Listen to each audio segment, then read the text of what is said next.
বিশ্বনবী বললেন বুইস্তু আন উকাসসিরাল মাযামির, আমি ঢোল, বাদ্য, তবলা, হারমোনিয়াম এগুলোরে ভেঙে মাটির সাথে গুড়িয়ে দেওয়ার জন্য এসেছি। আর ওই নবীর উম্মতকে বাজারে ঢোল বাজারে বাঁশি। আছে না নাই? ঢোল বাদ্য বাজানো যাবে? এই হাই বিটের মিউজিক আপনি শুনলে আপনার অন্তরে নেফাকি তৈরি হবে। নামাজে মজা পায় না, হুজুর নামাজে মজা পায় না। তুমি আজীবন শোনো কুছ কুছ হোতা है, তো তুমি নামাজে মজা পাইবা কেমনে? আজীবন শুনে কি কুছ কুছ হোতা है। এখন নামাজে মজা পায় না, জিকির করে মজা পায় না, তেলাওয়াতে মজা পায় না, মজা নাই, মনোযোগ নাই। হৃদয়টাকে যে তুমি শয়তান পাবে কি করে? এজন্য এই মিউজিক্যাল ইনস্ট্রুমেন্ট থেকে দূরে থাকতে হবে। এগুলো অন্তরে নেফাকি তৈরি করে। আপনি দফ বাজাতে পারবেন? দফ, দফ চিনেন?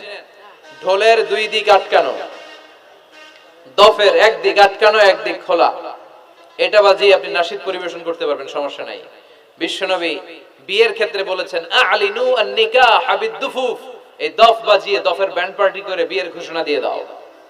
ঈদের দিন বিশ্বনবী শোয়া, কিছু ছোট্ট মেয়েরা এসে দফ বাজিয়ে নাচ গান করতেছে, ছোট মেয়েরা। সাইয়েদনা আবু বকর দেখে রেগে গেলেন, আমিজবারু শাইতানি ফি বাইতি রাসূলিল্লাহ, আল্লাহর নবীর ঘরে শয়তানের বাদ্য। বিশ্বনবী বললেন দাহু ইয়া আবু বকর, আবু বকর রাখো, ইন্না লিকুল্লি কওমিন ঈদ, সব জাতিরই তো একটা ঈদের অনুষ্ঠান আছে, হাদা ঈদুনা, আজকের দিনটা আমাদের ঈদের দিন, বাচ্চাদেরকে একটু আনন্দ উৎসব করতে দাও। এই দফ বাজালে কোনো ক্ষতি নাই। বিশ্বনবী মক্কা থেকে যখন মদিনায় হিজরতে গেলেন, কোন পথ দিয়ে আমার নবী আসবে জানার জন্য মদিনার ছেলেমেয়েরা পাগল হয়ে গেল। ওই পথে দফ নিয়ে দাঁড়িয়ে রইল। বিশ্বনবী সাইয়েদনা আবু বকরকে নিয়ে আগমন করলেন। ওরা তালা আল বাদরু আলাইনা বলে বিশ্বনবীর ওয়েলকাম জানালো। সুবহানাল্লাহ পড়েন। তালা আল বাদরু আলাইনা মিন সানিয়াতিল ওয়াদা ওয়াজাবা আশ-শুকরু আলাইনা মা দাআ লিল্লাহি দা আইয়ুহাল মাবউসু ফিনা جئت من أمر المطاع جئت شرفت المدينة مرحبا يا خير داء طلع البدر علينا من ثنيات الوداع وجب الشكر علينا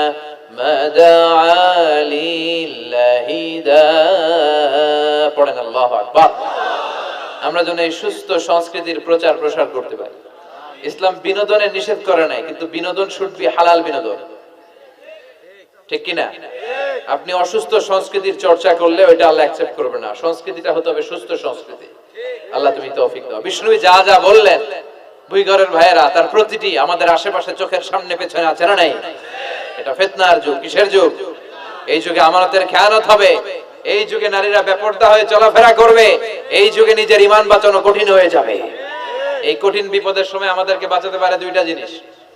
কয়টা জিনিস? চিল্লায় বলেন কয়টা? দুইটা জিনিস শুধু আমাদেরকে বাঁচাতে পারে। এক হচ্ছে আল্লাহর কোরআন, দুই হচ্ছে বিশ্বনবীর সুন্নাহ, ঠিক কি না? এই দুইটা জিনিসকে মারির দাঁত দিয়ে আঁকড়ে ধরে রাখতে হবে, তাহলে সে পথভ্রষ্ট হওয়ার কোনো সুযোগ। This Quran and Sunnah, our way to Jannah, ঠিক কি না? আওয়াজ করে আমার সাথে পড়েন, কোরআন and Sunnah, our way to Jannah। আওয়াজ বাড়ায় দেন, পড়েন কোরআন and Sunnah, our way to Jannah। এই কোরআন সুন্নাহ আপনাকে জান্নাতের ওয়েতে উঠায় দিবে, রাস্তায় উঠায় দিবে। এই কোরআন সুন্নাহর সাথে যেন আমরা সম্পর্ক বাড়াই, তাফসির মাহফিলগুলোতে যেন বেশি বেশি যাই, এলাকায় যেন ইসলামী হালাকা তৈরি করি, প্রশ্নোত্তর পর্ব তৈরি করি, এতে করে নিজেরা যেন সমৃদ্ধ হই, কোরআন সুন্নাহর সাথে যেন সম্পর্ক বাড়াতে পারি। আল্লাহ তুমি তৌফিক দাও। আর জোরে করে আমিন। এরকম মনে হয় না বরকত উঠায় নিচ্ছে কে? কথা বলেন। এরপর খাবারের স্বাদ উঠায় নিচ্ছে কে? আগে খাবারের যে স্বাদ ছিল এখন এটা আছে? আগে ইলিশ মাছ রান্না করলে যে ঘ্রাণ হতো, এখন এই ঘ্রাণ পাওয়া যায়? আগে শোল মাছের ঝোল রান্না করলে যে স্বাদ হতো, আগে চিংড়ি মাছ রান্না করলে যে স্বাদ লাগতো, এখন এই স্বাদ পাওয়া যায়? সব তুলে নিল কে? দেখেন বিশ্বনবী যা যা বললেন তার প্রমাণ সমাজে আছে না নাই? শুনতেছেন না? কষ্ট হচ্ছে? আরো দু একটা আলামত শুনবেন, শেষ করে দেই। শুনবেন আর কয়েক মিনিট। বিশ্বনবী বললেন তাসলিমুল খাসা, কিয়ামতের আগে লোকজন শুধু পরিচিতদেরকে সালাম দিবে, অপরিচিতদেরকে সালাম দিতে চাইবে না। এরকম আছে না নাই? এই মুরব্বী চাচারা চিনি, চাচা আসসালামু আলাইকুম, চিনি আসসালামু আলাইকুম, ওদিকে চিনি আসসালামু আলাইকুম, কিন্তু অন্য একটা এলাকায় গেছি, ওখানে কাউরে চিনি না, সালামও দেয় না। বাসে উঠছেন, কাউরে চিনেন না, সালাম দেন না, এরকম আছে না নাই? তো সালাম কি যাদেরকে চিনেন এদের জন্য? কথা কন। আলা মান আরাফতা ওয়া মান লাম তা'রিফ, যাকে চিনো সালাম দাও, যাকে চিনো না তাকেও দাও। আল বাদিউ বিস সালাম, বিশ্বনবী বলেন আগে আগে দাও। আল বাদিউ বিস সালাম বারিউম মিনাল কিবর, আগে আগে যে সালাম দেয় তার হৃদয় থেকে অহংকার মুক্ত করে দেয় কে? আল্লাহ। অহংকার মুক্ত হওয়ার দরকার আছে না নাই? যার হৃদয়ে যাররা পরিমাণ অহংকার থাকবে সে জান্নাতে প্রবেশ করতে পারবে না। কথা বলেন। এজন্য আমরা আগে আগে সালাম দেব। দুই ঘরের ভাইয়েরা, ছোটরা বড়দেরকে দিব, বড়রা ছোটদেরকে দিব, হাজবেন্ড ওয়াইফকে দিব, ওয়াইফ হাজবেন্ডকে দিব।